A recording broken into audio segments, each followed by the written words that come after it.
एक सलात पढ़े मोहम्मद वाले मोहम्मद पर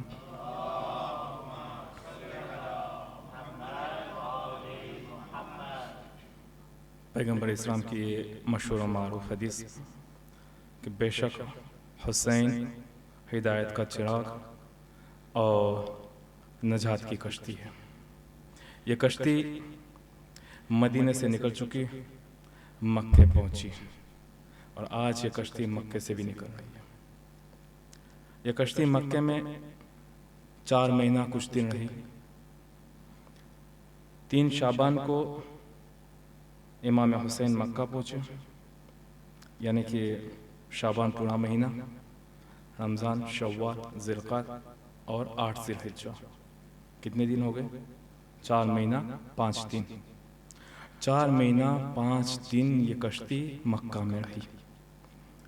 8 ज़िलहज को आमतौर पर हाजी हज करने मक्का जाते हैं, वारिद होते मक्के में 8 ज़िलहज को। इमाम हुसैन खारिज हो रहे हैं मक्के से, और किस अंदाज में खारिज हो रहे हैं? एक खुतबा देते हैं।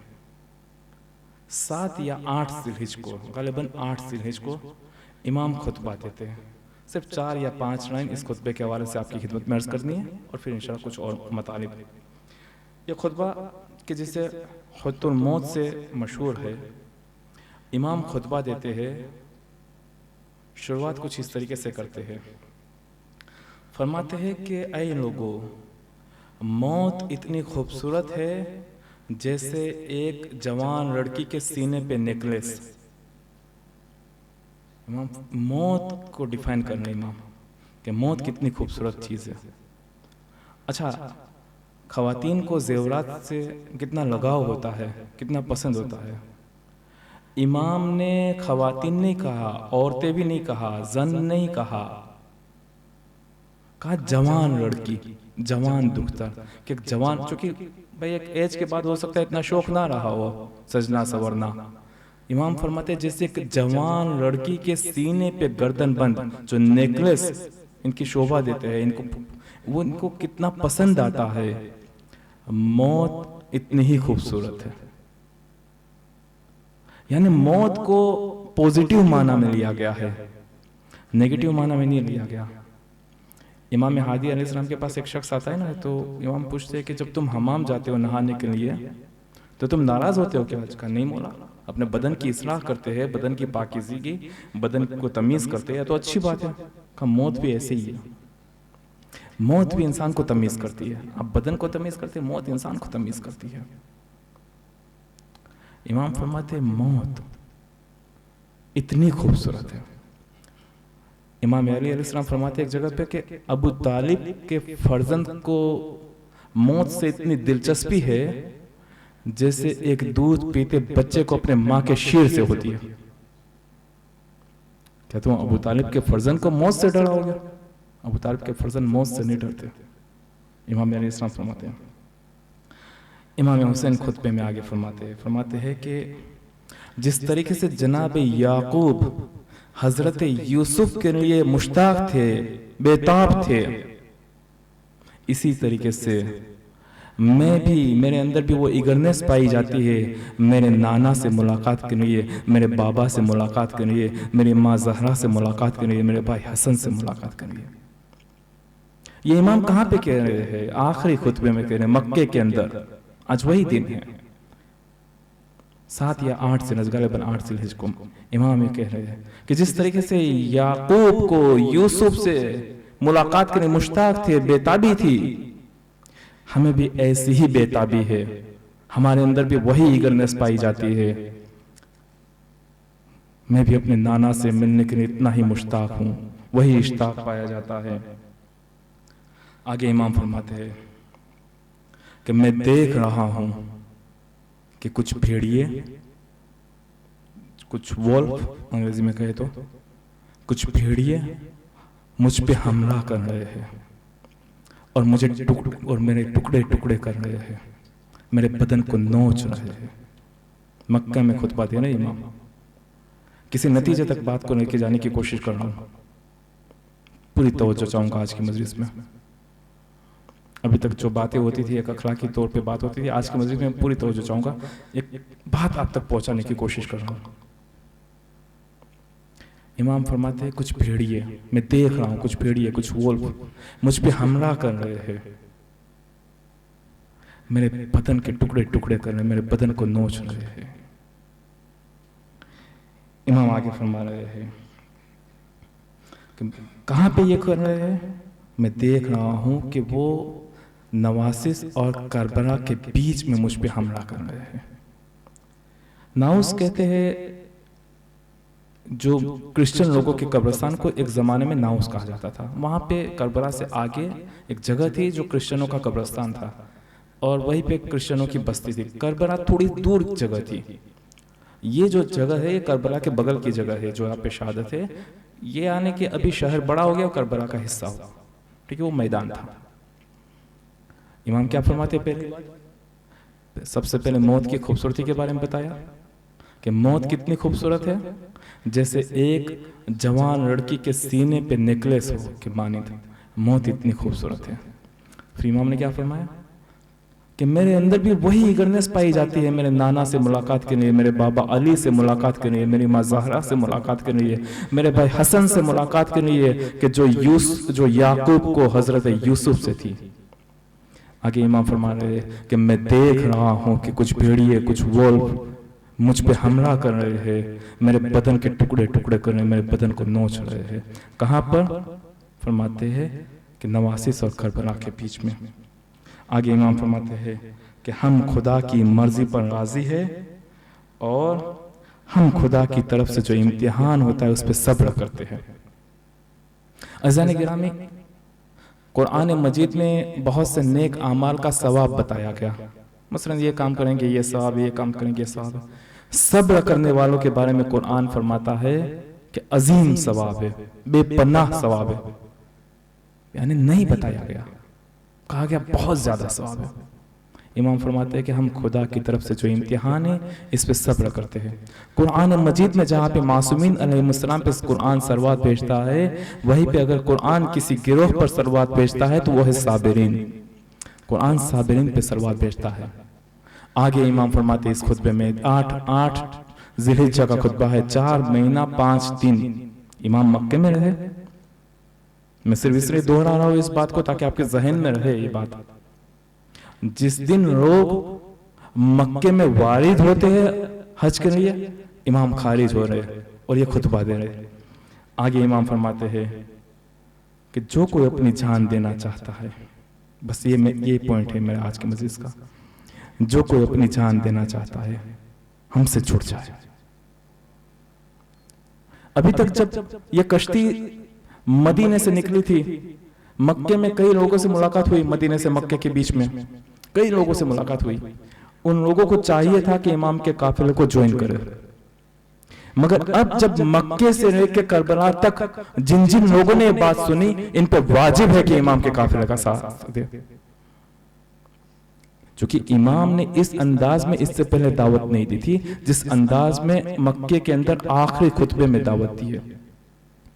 दीन हमसे खर्च मांगता है। इमाम ने कहा अपनी जान का खर्च देना जो चाहते हैं। कई बार हमें माली खर्च दीन मांगता है, कई बार कलम मांगता है, कई बार जबान मांगता है, कई बार टैलेंट मांगता है, कई बार कोई और चीज मांगता है, कई बार दीन अपनी जान मांगता है, कई बार दीन अपने औलाद की जान मांगता है। यहाँ इमाम हुसैन ने जान मांगी है कि जो अपनी जान खर्च करना चाहता है इस कश्ती में सवार हो जाए। और ये कश्ती रास्ते में जहां जहां पे गुजरी, जहां जहां से गुजरी, वहां वहां दावत देती गई। कभी ज़ोहैर कैन को इस कश्ती में सवार किया गया, कभी वहाब क़ल्बी को इस कश्ती में सवार किया गया, तो रोज़े आशूर हुर को इस कश्ती में सवार किया गया।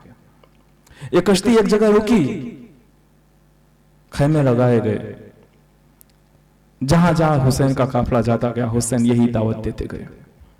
एक जगह पर रुके रास्ते में। और देखिए, जान आसान नहीं है, कहना बहुत आसान है, सुनना बहुत आसान है। मिसाल के तौर पे आप किसी जंग में जा रहे, जिहाद के लिए जा रहे, आपको मालूम है या शहीद होंगे या जख्मी होंगे या जिंदा बच जाएंगे, तीनों पॉसिबिलिटीज है। यहां तो एक ही पॉसिबिलिटी थी, यहां पे एक ही पॉसिबिलिटी थी, बाकी दो पॉसिबिलिटी थी ही नहीं, सिर्फ एक पॉसिबिलिटी है। ऐसे में वाकई ने कहना बहुत सख्त है। मक्के में जब इमाम खुतबा दे रहे थे, बड़े बड़े हाजी, आप किसी का नाम नहीं लेना इस वक्त, बड़े बड़े हाजी वहां मौजूद थे, सबने सुनी ये बात। सख्त है, वाकई सख्त है। मगर इस कश्ती ने कहा कि मैं नजात की कश्ती हूं, सवार हो जाओ। जो सवार होना चाह रहा था, ज़ोहैर कैन, वहाब क़ल्बी, हुर, ये सब लोग सवार हो गए, और भी बहुत से लोग सवार हुए। एक कश्ती रास्ते में एक जगह पे रुकी, खैमे लगाए गए। क्या देखा कि कुछ दूरी पर कुछ खैमे लगे हुए। पता तो करो किसके खैमे हैं। पता चला उबैदुल्लाह इब्न हुर्र जोफी ने खैमा लगाया है। इमाम ने किसी को भेजा, जाओ उबैदुल्लाह इब्न हुर्र जोफी को भी दावत दो, ये भी इस कश्ती में सवार हो जाए, ये भी नजात पा जाए। वो शख्स गया, कहा उबैदुल्लाह तुझे इमाम बुला रहे, दावत दे रहे तुझे। कहता भाई मैं इसी चक्कर में तो वहां से भाग के आया हूं, कूफा से मैं निकला ही इसीलिए हूं ताकि इमाम का सामना ना करना पड़े। मुझे क्या मालूम था कि इमाम रास्ते में मिल जाएंगे, मैं कूफा से निकला ही इसीलिए था। इमाम का उस्ताद भी वापस आ गया, मौला आने के लिए तैयार नहीं है। इमाम ने कहा ठीक है कोई बात नहीं, मैं खुद जाता हूं। इमाम कहते मैं खुद जाता हूं। इमाम गए उनके पास। सोचे उबैदुल्लाह इब्न हुर्र जोफी कौन है? जो जंग के सिफ़ीन में इमाम अली अलैहिस्सलाम के सामने उनका मुकाबला करने आया था। इमाम वक्त का दुश्मन, अपने बाबा का दुश्मन। अगर हमारे बाप का कोई दुश्मन हो, हम इसको कहेंगे मैं तुझे नजात की कश्ती में सवार करता हूं। ये हुसैन का जिगर है। खुद चल के गए, खुद चल के गए, और ये नहीं बता रहे हैं कि तूने हमारे साथ क्या किया, मगर कहते ऐ उबैदुल्लाह हम जानते तू बहुत बड़ा गुनहगार है, मगर मैं जमानत देता हूं मेरे नाना तेरी शफाअत करेंगे, चल आजा साथ में,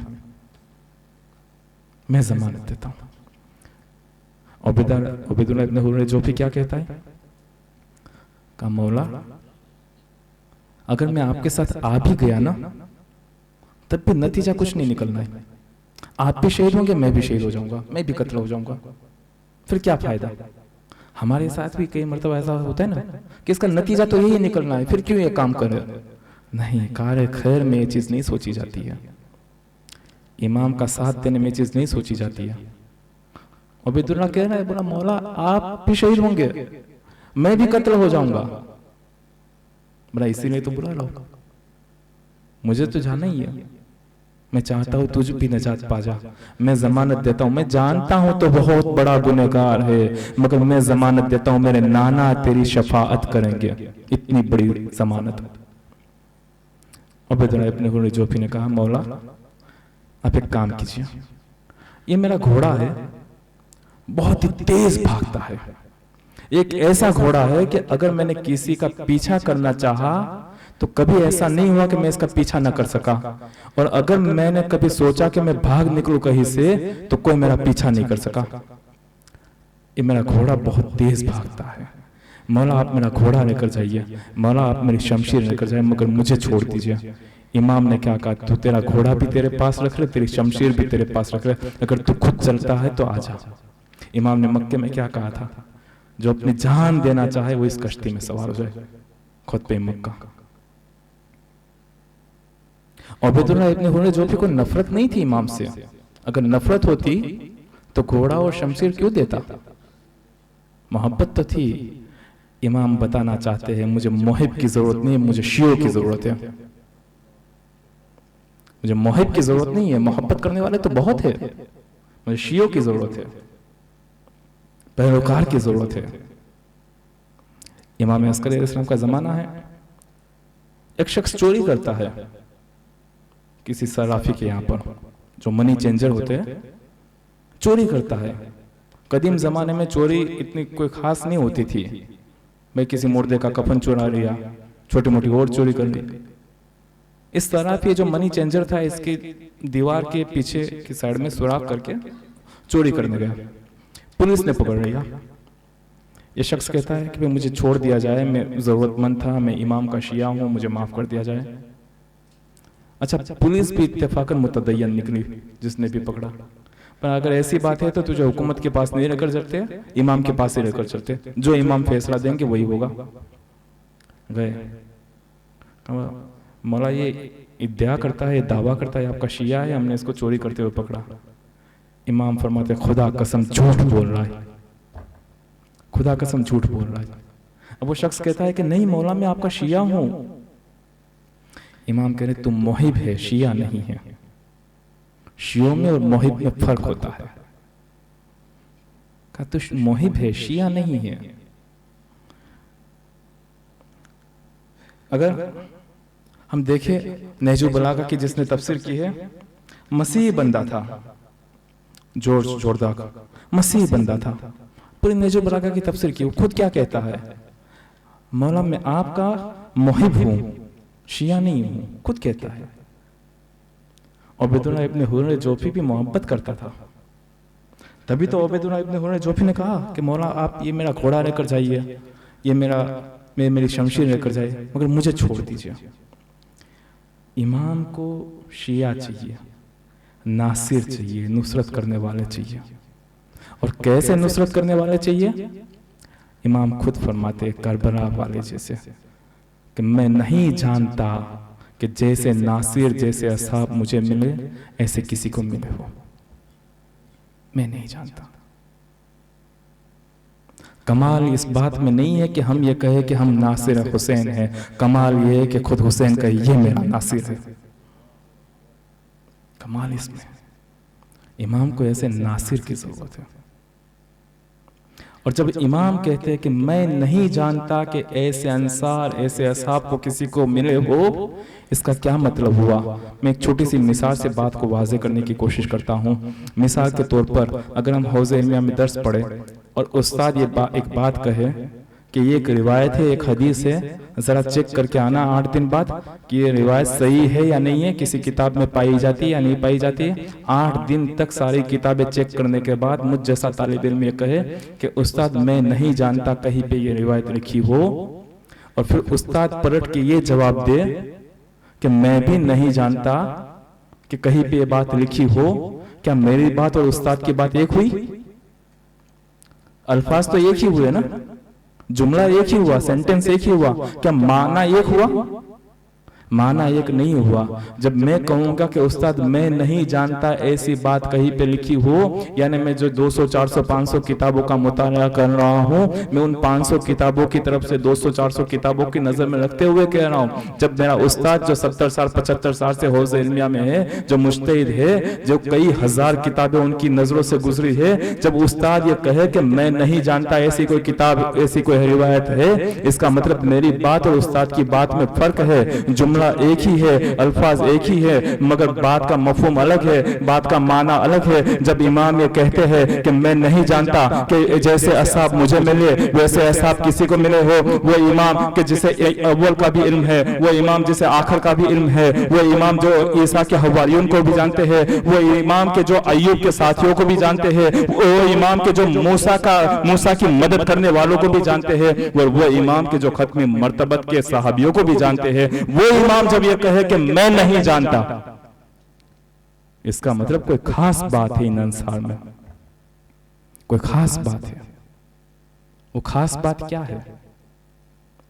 शहीद मुतरी फरमाते हैं कि एक आलिम दीन के जहन में यही बात आई, क्या बात है ये, क्यों इमाम हुसैन के अंसार का इतना ज्यादा मर्तबा बताया गया? अगर इमाम वक्त नरगे आदा में घिरा हुआ है, जो भी नासिर होगा जो भी मोहिब होगा, जो भी शिया होगा, वो उनकी मदद करेगा। फिर ऐसी क्या खास बात है अंसार हुसैन में कि जिनके लिए इतनी ज्यादा रिवायतें हैं, इतना ज्यादा मर्तबा? फरमाते हैं कि उस आलिम दीन ने ख्वाब देखा। देखिए, उलमाओं के ख्वाब हम लोगों के ख्वाब की तरह नहीं होते हैं, सच्चे ख्वाब होते हैं। कहते हैं उस आलिम दीन ने ख्वाब देखा। ख्वाब में देख रहे कि मैदान करबला है, इमाम भी है, वो आलिम दीन खुद भी हाजिर है, वक्त नमाज है, इमाम नमाज खौफ के लिए आमादा है। इस आलिम दीन की ड्यूटी लगाई गई कि तुम्हें इमाम के सामने खड़े रहना है, कि कोई तीर इमाम को लगने न पाए। ठीक है, अब मैं यहाँ जरा से ये बात को रोक के एक छोटी सी मिसाल देना चाहता हूँ। मिसाल के तौर पर एक मैं इंसान की तबीयत के बारे में बात कर रहा हूँ। मिसाल के तौर पर अगर एक शख्स यहाँ खड़ा है, इनसे कहा जाए कि तुम्हें हिलना नहीं है, मैं तुम्हारी आंख के बिल्कुल नजदीक उंगली लेकर जाऊंगा। उसने इरादा किया हुआ है, हिलोगे तो शर्त हार जाओगे। अगर मैं आंख के बिल्कुल नजदीक लेकर जाऊंगा, फिर खुद ब खुद हिल जाएगी बॉडी, खुद ब खुद बॉडी मूव कर जाती है। क्योंकि जब बॉडी देखती है कि मुझ पे कुछ अटैक हो रहा है, तो नियत नहीं करनी पड़ती है, खुद ब खुद बॉडी में मूवमेंट आ जाती है। इस शख्स ने, इस आलिम दीन ने ये नियत की कि एक भी तीर इमाम को लगना नहीं चाहिए। खड़ा है वहां पे, क्या देखा कि तीरों की बरसात है। जब देखा कि तीर सामने से आ रहे, खुद ब खुद बॉडी मूव कर गई और देखा कि इमाम को तीर लग गया। जब जैसे ही देखा इमाम को तीर, ख्वाब से बेदार हो गया। कहा मौला मैं समझ गया कि नासिर हुसैन का इतना मर्तबा क्यों है कि जो अपनी तबीयत पे गालिब हो जाए उसे नासिर हुसैन कहते हैं। जो अपनी तबीयत पे गालिब हो जाए उसे नासिर हुसैन कहते हैं। सवाल, क्या नासिर हुसैन की फहरिस्त बंद हो चुकी है? क्या हम लोग महरूम हो गए इस चीज से? क्या हमारा नाम दर्ज नहीं हो सकता इस फहरिस्त में? तारीख हमें बताती है ना, ऐसा नहीं है। नासिर हुसैन के लिए जरूरी नहीं कि इमाम हुसैन के साथ शहीद हो। नासिर हुसैन के लिए जरूरी है नहजत हुसैनी में, राह हुसैनी में, मकसद हुसैनी में शहीद हो। वरना जनाब मुस्लिम इब्न अकील, हानी इब्न उर्वा, इसे हम करबला के शहीद कहते हैं। इमाम हुसैन के साथ शहीद नहीं हुए, मगर नासिर हुसैन कहते हैं। कूफा में शहीद हुए जबकि, मगर नासिर हुसैन कहते हैं। या हुसैन क्यों इतनी बड़ी शहादत? क्या मकसद था हुसैन का? अगर नहजत हुसैनी में शहादत है, इसका मतलब नासिर हुसैन है। मकसद क्या था इमाम का? क्यों निकले थे मदीने से? खुद इमाम खुद फरमाते हैं कि मैं जमीन पे फसाद बर्पा करने नहीं निकला हूं, मगर अपने नाना की, अपने छत की, उम्मत की इस्लाह के लिए निकला हूं।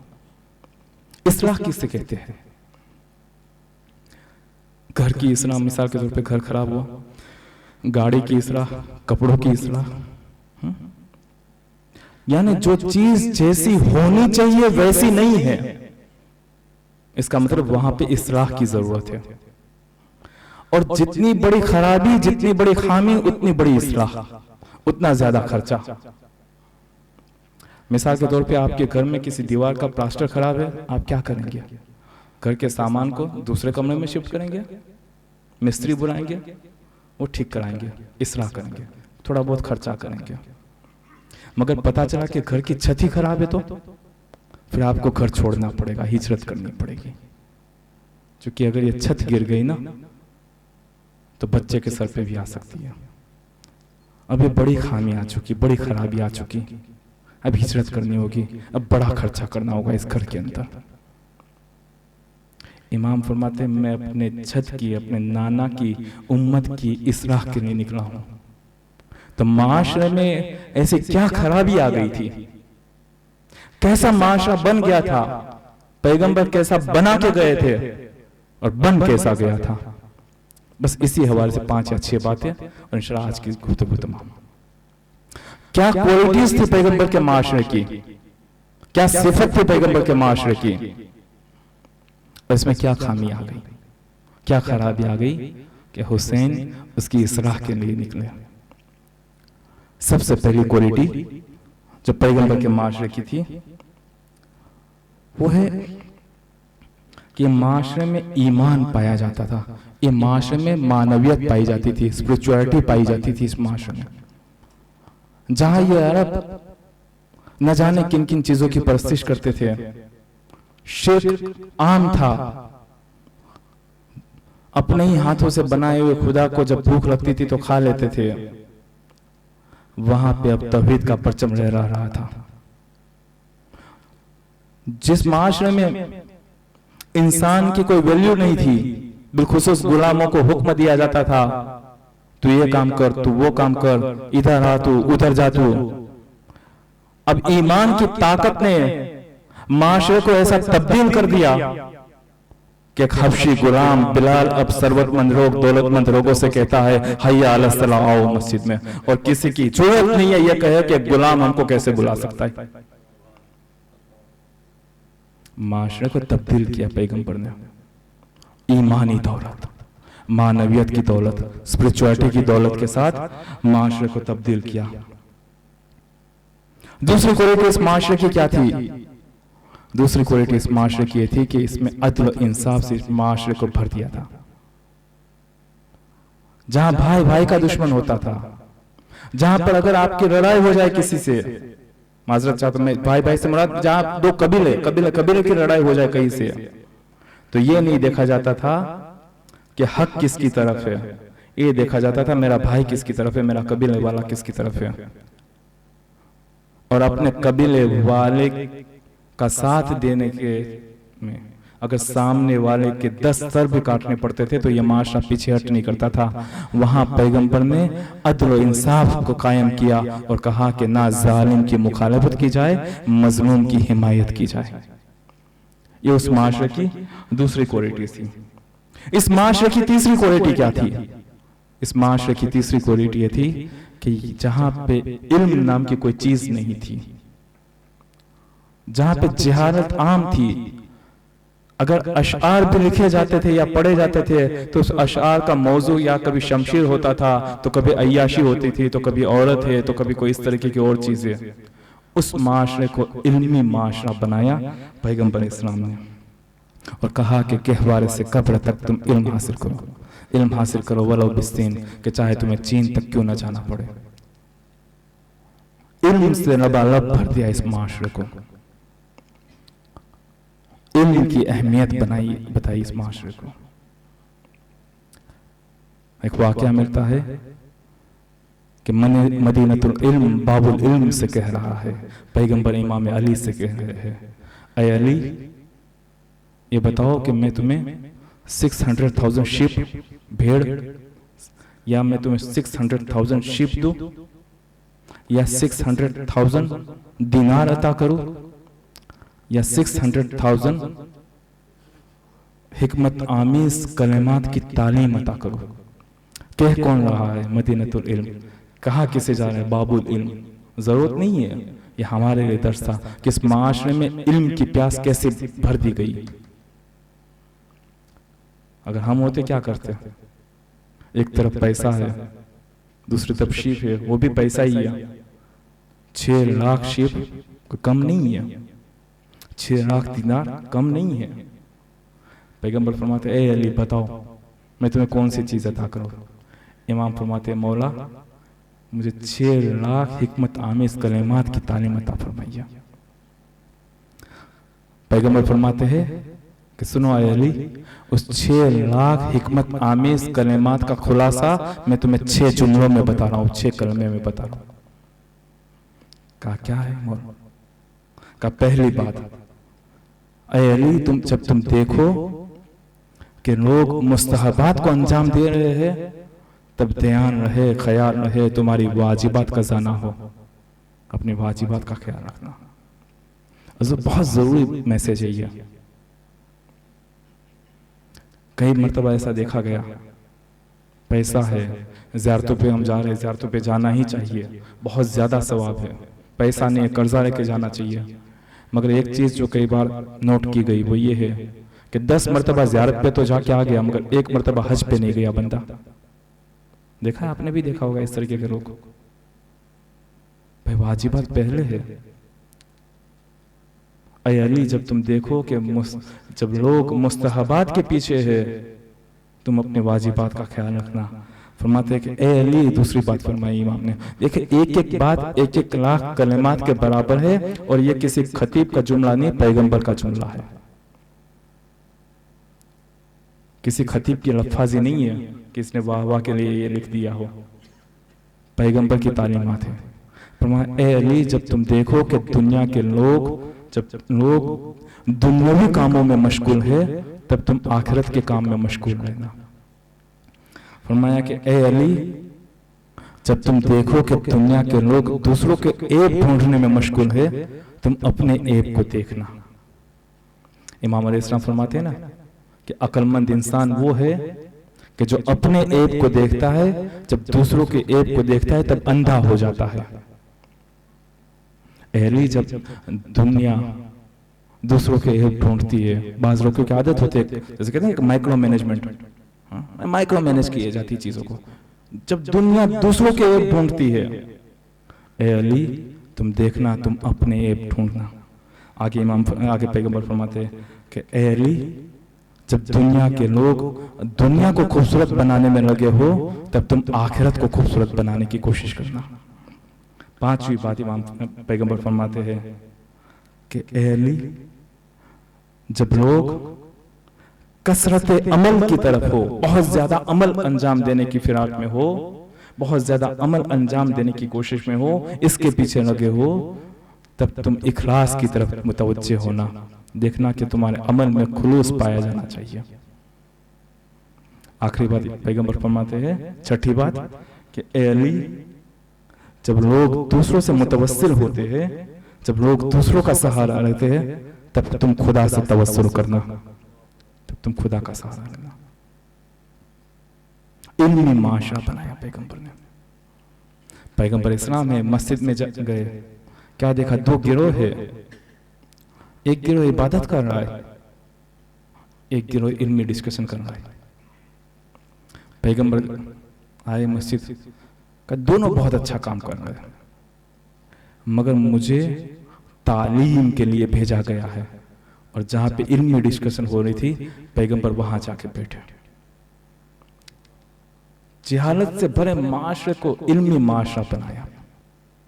इमाम अलैहिस्सलाम कहते हैं ना, इमाम अलैहिस्सलाम के पास एक शख्स आया, कसीर तादाद में लोग जमा थे। एक शख्स आके पूछता है, मौला इल्म बेहतर है या माल बेहतर है? आपने शायद वाकया सुना होगा, मौला इल्म बेहतर है या माल बेहतर है? इमाम फरमाते इल्म बेहतर है। कैसे? कहा इल्म अंबिया की विरासत है, जबकि माल हारून और कारून और शद्दाद इन सब की विरासत है।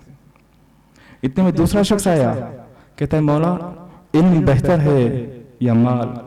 इमाम फरमाते हैं इल्म बेहतर है, चूंकि इल्म तेरी हिफाजत करेगा, माल की तुझे हिफाजत करनी होगी। इतने में तीसरा शख्स आया, कहता है मौला इल्म बेहतर है या माल? इमाम फरमाते हैं इल्म बेहतर है। क्यों? कहा कि जिसके पास इल्म होता है, जो आलिम होते हैं, उसके दोस्त ज्यादा होते हैं, जिसके पास माल होता है उसके पास दुश्मन ज्यादा होते हैं। देखा कि चौथा शख्स आया, मौला इल्म बेहतर है या माल? इमाम फरमाते हैं इल्म बेहतर है, क्योंकि माल जब इन्फाक किया जाता है तो माल कम होता है, इल्म जब दिया जाता है तो इल्म बढ़ता रहता है। इतने में देखा कि 5वां शख्स आता है। 5वां शख्स भी यही पूछता है, मौला ये बताइए इल्म बेहतर है या माल? इमाम फरमाते हैं इल्म बेहतर है, क्योंकि सरवतमंद आम तौर पर कंजूस होते हैं, सबकी बात नहीं हो रही, पर सरवतमंद लोग, दौलतमंद लोगों में आम तौर पर जरा सी कंजूसी पाई जाती है, जबकि कंजूस के तौर पर देखा जाता है उसे, जबकि आलिम को एक दानिशमंद, एक बुजुर्ग की हैसियत से देखा जाता है। और जैसे ही इसे जवाब मिला, एक 6ठा शख्स वारिद हुआ मस्जिद में। लोग हंसने लगे, कहने लगे ये भी पक्का वही सवाल पूछेगा। देखा कि वाकई यही हुआ, मौला इल्म बेहतर है या माल? मौला फरमाते हैं कि इल्म बेहतर है, चूंकि माल की चोरी हो सकती, इल्म की चोरी नहीं हो सकती है। जब बैठ गया, 7वां शख्स वारिद हुआ, मौला इल्म बेहतर है या माल? फरमाया इल्म बेहतर है। बोला कैसे? कहा माल जो है वो धीरे धीरे पुराना होता जाता है, इल्म हमेशा ताजा रहता है। बैठ गया, 8वां शख्स वारिद हुआ, मौला इल्म बेहतर है या माल? इमाम फरमाते इल्म बेहतर है कैसे? कहा माल से सिर्फ तुम्हें मौत तक काम आएगा, इल्म तुम्हें मौत के बाद भी काम आएगा। पैगंबर इस्लाम फरमाते हैं कि 3 शख्स शफाअत कर देंगे, 3 शख्स शफाअत करेंगे। कौन? फरमाया अंबिया, उलमा और शुहदा। और ये तरतीब पैगंबर ने बताई है। पहले अंबिया को बताया, फिर उलमा को बताया, फिर शुहदा से बताया। यानी अंबिया से एक स्टेप नीचे, शुहदा से एक स्टेप ऊपर। इल्म की अहमियत बताई पैगंबर ने। कहा मौला इल्म बेहतर है या माल? फरमाया कि इल्म बेहतर है कैसे? कहा माल तुम्हारा सिर्फ मौत तक काम आएगा, जबकि इल्म तुम्हें मौत के बाद भी काम आएगा। बैठ गया, 9वां शख्स मस्जिद में दाखिल हुआ। कहा मौला इल्म बेहतर है या माल? इमाम फरमाते इल्म बेहतर है कैसे? कहा माल इंसान को संगदिल बना देता है, पत्थर दिल बना देता है, जबकि इल्म इंसान के कल्ब को नूरानी करता है। इतने में 10वां शख्स वारिद हुआ। हाथ में कुछ खुरमा थी, कुछ खजूर थी। अपने छोटे बच्चों को खजूर पकड़ाई, खजूर दी। पूछा मौला एक सवाल है। लोग समझ गए ये भी यही सवाल पूछेगा। पूछा मौला इल्म बेहतर है या माल? इमाम फरमाते इल्म बेहतर है। कहा कैसे इल्म बेहतर है? कहा जिसके पास सरवत आ जाती है ना, मुमकिन है तकब्बुर आ जाए, जबकि जिसके पास इल्म आती है उसमें हमदर्दी पाई जाती है, इसमें तवाज़ो पाया जाता है। इमाम फरमाते अगर सारी दुनिया के सारे लोग अगर मुझे यही एक सवाल पूछेंगे, मैं सबको अलग अलग जवाब दूंगा और सबको बताऊंगा इल्म बेहतर है। एक सवाल पढ़े मोहम्मद वाले मोहम्मद।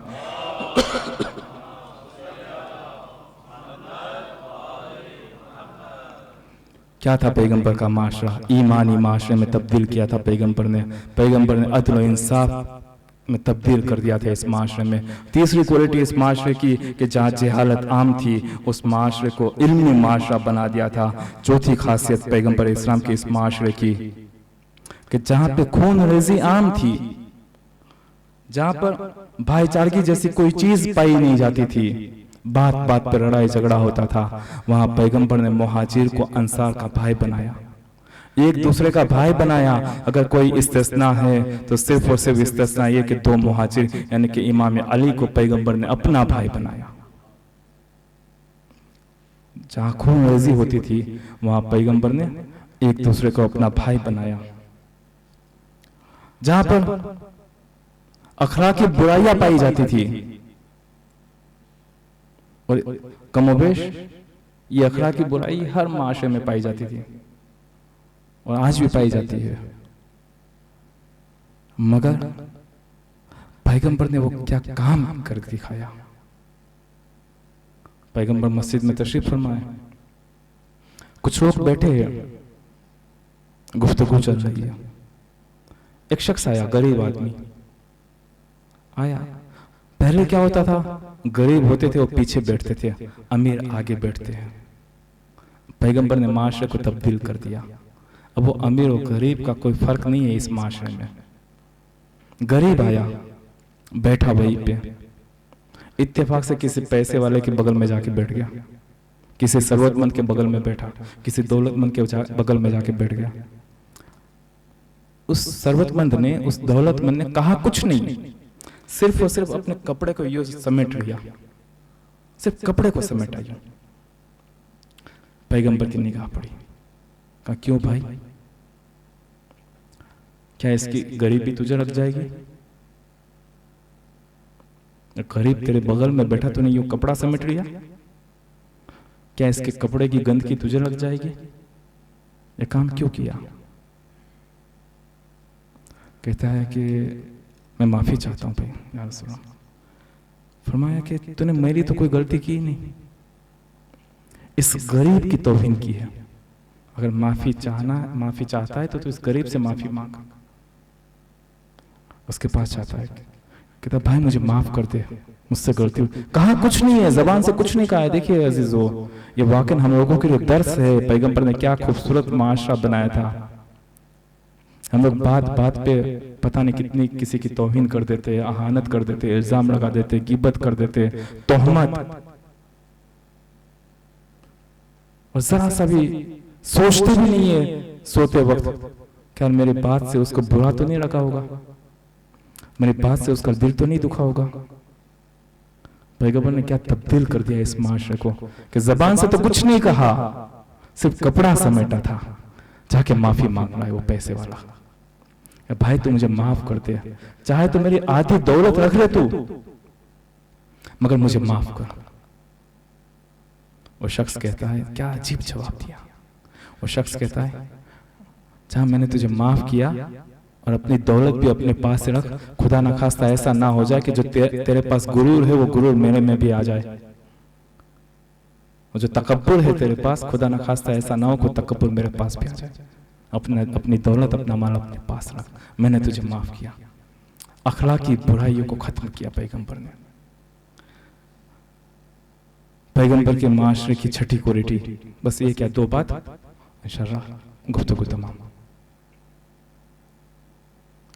पैगंबर के माशरे की छठी बात, जिस माशरे की कोई इज्जत नहीं थी, उस माशरे को बाइज्जत बनाया।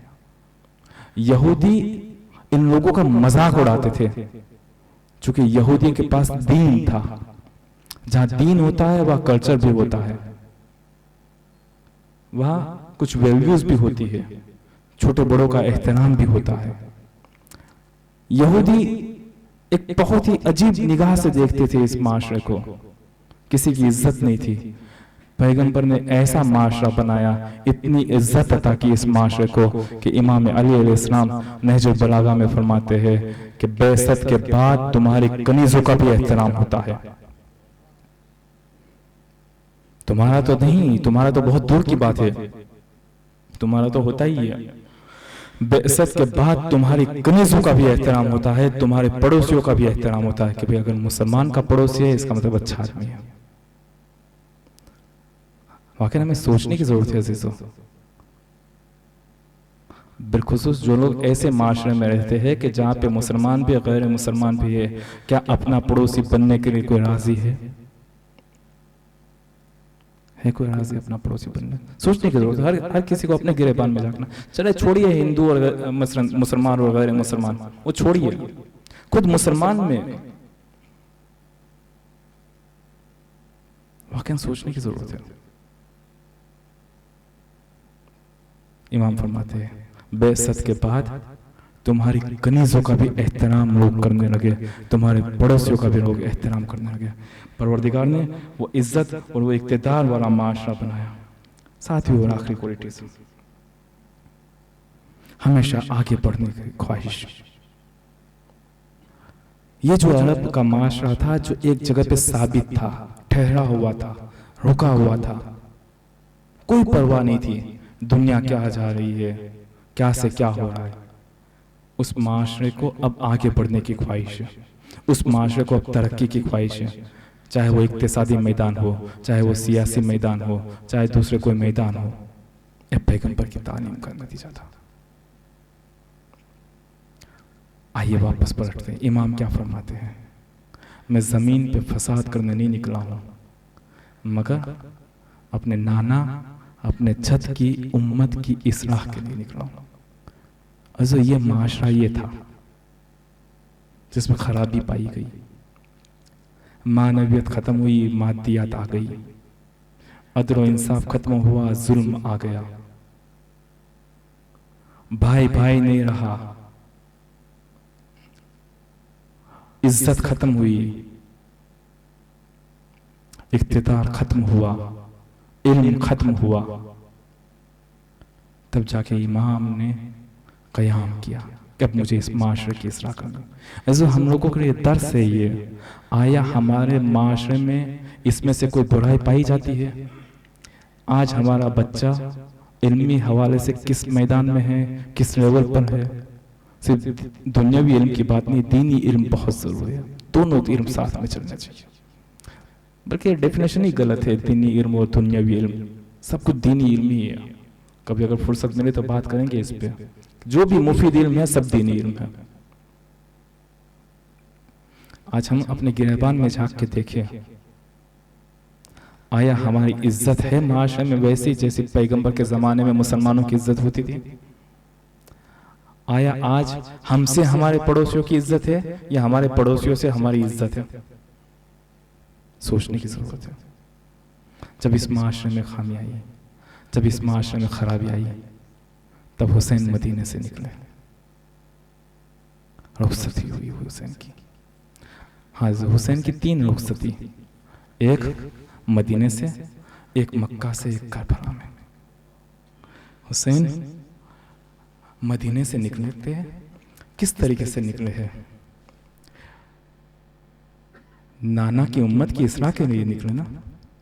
हुसैन जा रहे नाना की मज़ार पे। कैसे जा रहे हैं? नाना की मज़ार पे जाके कहते हैं, नाना अब आपका मदीना रहने लायक नहीं रहा, नाना आपका मदीना रहने लायक नहीं रहा। जब नाना के पास जाते हैं हुसैन, कहा जाता है कि कदम से कदम मिला के गए हुसैन, जैसे चल रहे हैं कदम से कदम मिला के चले। नाना के पास क्या आया? भाई हसन के पास गए। कहा जाता है जब भाई हसन के पास गए तो अज़्म और इरादे का एक पहाड़ जैसे चल रहा है, इस तरीके से हुसैन गए। जब नाना के पास गए तो कैसे गए? कदम से कदम मिलाते हुए। जब भाई हसन के पास गए कैसे गए? जैसे अज़्म और इरादे का एक पहाड़ जा रहा हो, इस तरीके से गए। वहां से जब हुसैन माँ की मज़ार पर गए तो कहा जाता है हुसैन कुछ इस तरीके से गए जैसे छोटा बच्चा अपनी माँ की आगोश को देख के दौड़ता है, ऐसे गए।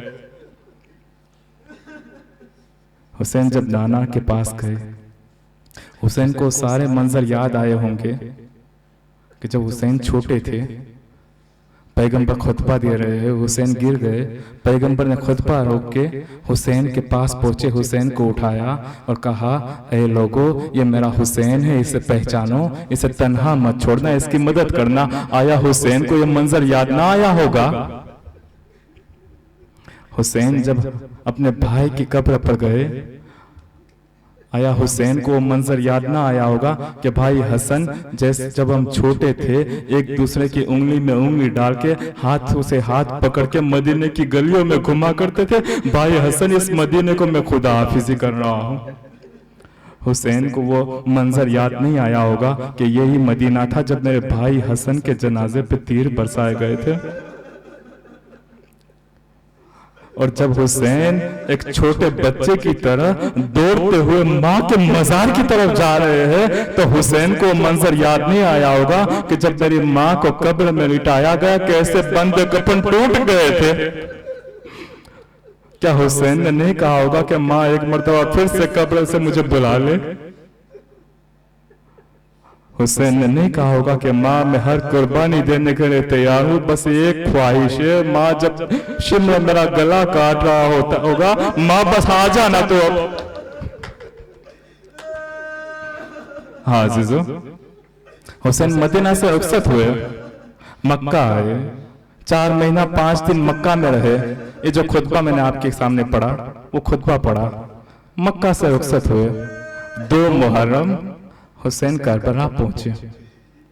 तकरीबन शायद 24 दिन के आसपास का वक्त होगा। 2 मुहर्रम हुसैन करबला पहुंचे। अभी अभी जिन प्यासों को पानी पिलाया था हुसैन ने, उन्हीं प्यासों ने, उन्हीं पानी पीने वालों ने हुसैन से कहा तुम फुरात के नजदीक खैमे नहीं लगा सकते। ज़ोहर कैन को गुस्सा आता है, कहा मौला अब यह लश्कर छोटा है, इसके बाद बड़ा लश्कर आएगा, हम अभी इन्हीं के खिलाफ कुछ एक्शन लेते हैं वरना बड़ा लश्कर आएगा, मुश्किल होगी। हुसैन ने कहा नहीं ज़ोहर कैन, जंग की शुरुआत हम नहीं करेंगे। हुसैन परेशान थे, कहीं ऐसा ना हो अब्बास आ जाए ज़ोहर कैन का साथ दे, मगर अब्बास को रोके कैसे? हुसैन कैसे कहे अब्बास को कुछ? हुसैन गए ज़ैनब के पास, बहन ज़ैनब पता है ना मेरा मकसद क्या है, अगर हुसैन आ जाए तो तुम रोक लेना। हाँ अजीजों, तीसरी रुखसती हुसैन की असर आशूर को। मदीना से एक बार हुसैन रुखसत हुए, फिर मक्का से रुखसत हुए, अब असर आशूर को। ज़ैनब कहती भाई हम बीवियों की एक ख्वाहिश है कि हम एक हल्का बना ले, आप इस हल्के से गुजर जाइए, आखिरी मर्तबा आपको देखना चाहते। अब जरा आप खुद इंसाफ से सोचिए, खुद इंसाफ से सोचिए, जब एक के बाद एक शहीद हो रहे, कभी किसी के जिगर के टुकड़े हो रहे, तो कभी किसी के शान कलम हो रहे। ऐसे माहौल में बीवियां हल्का बना रही। हुसैन उस हल्के से गुजरेंगे, इंसाफ से सोचिए, क्या किसी का ध्यान जाएगा, कोई मुतवज्जे होगा 4 साल के बच्चे के ऊपर?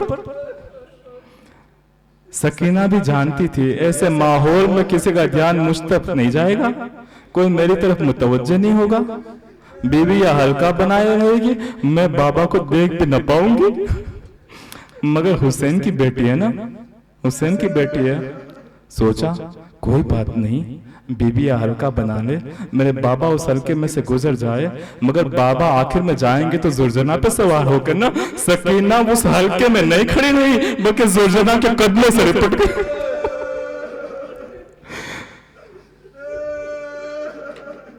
जुर्जना के कदमों से लिपट गई सकीना। हुसैन हल्के से गुजर के जुर्जना पे सवार होते हैं। क्या देखा, जुर्जना आगे नहीं बढ़ रहा है। मेरे इस पे बावफा, बस ये आखिरी जहमत है, आज के बाद तुझे जहमत न दूंगा। जुर्जना ने इशारा किया, मैं मौला मैं कैसे आगे बढ़ूं? हुसैन ने देखा 4 साल बच्ची जुर्जना के कदमों से लिपटी हुई। हुसैन ने सकीना को देखा, सकीना ने बाबा को देखा और कहा, बाबा बाबा मरने के लिए तैयार हो गए, बाबा मरने के लिए तैयार हो गए। अब सोचिए, एक बाप है, 4 साल बच्ची है, जवाब दे तो क्या जवाब? कब बाबा ठीक है, मैं मना नहीं करूंगी आपको, मक्तल में जाने से मना नहीं करूंगी, बस मेरी एक ख्वाहिश है बाबा, मेरी बस एक ख्वाहिश है, वो एक ख्वाहिश पूरी कर देना। नहीं मालूम हुसैन के दिल पे क्या गुजरी होगी, पता नहीं सकीना क्या ख्वाहिश कर दिया, अगर मैं पूरी न कर सकूं तो मैं क्या करूं? मगर सकीना हुसैन की बेटी है ना। कहा, बाबा मरने के लिए तैयार हो गए, बस मेरी एक ख्वाहिश है, मुझे इतना बता दीजिए कि आपके बाद में किसके सीने पे सुन? कहा, बेटी आज के बाद अपनी माँ के सीने पे सुन, असगर मेरे सीने पे सुन। कहा, बाबा तो मेरी आखिरी ख्वाहिश है कि आखिरी मर्तबा आपके सीने पे सर रख के सोना चाहते। हुसैन करबला की जमीन पर लेट जाते हैं। सकीना हुसैन के सीने पे सर रख के लेट आराम फरमा रही। मुझे नहीं मालूम कि ज़ैनब ने सकीना को कैसे जुदा किया होगा, क्या कयामत का मंजर होगा। हाँ अजीजों, हुसैन मैदान में पहुंचते, खूब जंग करते हैं, मगर जब खबर शहादत पहुंचती खैमों में आग लगाई जाती है। एक खैमे से दूसरे खैमे में, दूसरे खैमे से तीसरे खैमे में। एक मर्तबा क्या देखा कि ज़ैनब एक खैमे के बाहर खड़ी है। किसी ने पूछा, और इस अंदाज में खड़ी है जैसे हाथ मल रही है, जैसे कोई बड़ी कीमती चीज खैमे के अंदर रह गई है और खैमे में आग लग गई। किसी ने पूछा, ए बीवी, क्या खैमे में कोई बड़ी कीमती चीज भूल आई हो कि इतना परेशान दिखाई दे रहे? ज़ैनब कहती है, अरे मेरा आबिद बीमार खैमे में से, मेरा आबिद बीमार। हाँ अजीजों, जब जरा सी फुर्सत मिली ज़ैनब को, का बहन उम्मे कुलसुम जरा बच्चों को तो देखो, सारे बच्चे तो है ना। क्या देखा कि एक बच्ची जिसे हुसैन बहुत मोहब्बत करते थे, वो बच्ची कहीं दिखाई नहीं दे रही है। का सकीना कहाँ? ज़ैनब सकीना को ढूंढने मक्तल में निकले। क्या देखा, एक शख्स आ रहा है घोड़े पे। ज़ैनब पूछते है, भाई एक बात बता, तूने रास्ते में कोई बच्ची को देखा क्या? वो कहता है, बीबी मैंने किसी बच्ची को तो नहीं देखा, मैं तो अपने घोड़े को फरात के पानी पिलाने लेके गया था, मगर मैंने बच्ची की ऐसी चीख सुनी कि मेरे घोड़े ने पानी तक नहीं पिया। मेरे घोड़े ने पानी तक नहीं पिया। ज़ैनब उस तरफ गई, क्या देखा, एक सरगर्म हुई लाश है, एक जनाजा है। बदन पे कपड़ा भी नहीं और सकीना उसके सीने पे सो रही है। कहा बेटी सकीना यहाँ क्या कर रही हो? कहा फूफी अम्मा मेरे बाबा का जनाजा। कहा बेटी सकीना कैसे पहचाना? कहा फूफी अम्मा जब मेरे दामन में आग लगी मैं बाबा बाबा कह के मक्तल में आई, बस यही से आवाज आई बेटी सकीना तेरा बाबा यहाँ। इन्ना लिल्लाह व इन्ना इलैहि राजिऊन। खुदाया हमारी इस कलील अज़ादारी को कबूल फरमा। परवरदिगारा हम गुनहगार है, हम खताकार है, मरने से पहले हम सबके गुनाहों को माफ़ फरमा। परवरदिगारा हम में जो मरीज़ है उन्हें शिफा औजला कामिला अता फरमा। परवरदिगारा हम में जो मकरूज़ है उनके कर्ज़ को अदा फरमा। परवरदिगारा बानी मजलिस हाज़रीन मजलिस की तमाम नेक हाजातों को कबूल फरमा। परवरदिगारा उम्मत मुस्लिमा को वहदत के साथ एक जहती के साथ रहने की तौफीक अता फरमा। परवरदिगारा जहाँ जहाँ मुसलमान है बिलखुसूस फ़िलिस्तीन के मुसलमानों की जान व माल व इज़्ज़त व आबरू की हिफाजत फरमा। परवरदिगारा तुझे वास्ता मोहम्मद व आले मोहम्मद का तेरी आखिरी हुज्जत का जर्द से जर्द ज़ुहूर फरमा और हम सबको उनके अंसार में शुमार फरमा।